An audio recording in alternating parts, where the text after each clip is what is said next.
13 юли 2024 година. Возим се. Плаваме в... Пчелар съм така. Ризата му е готина и той казва, въобще Дидо е шанс.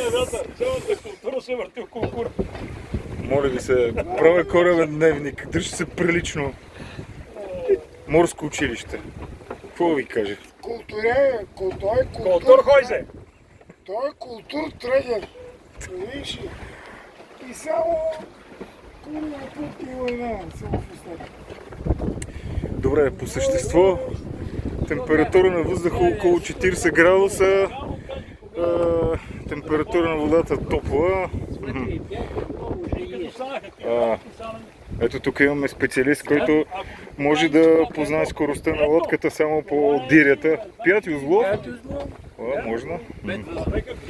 Аз около 6 някъде предположих.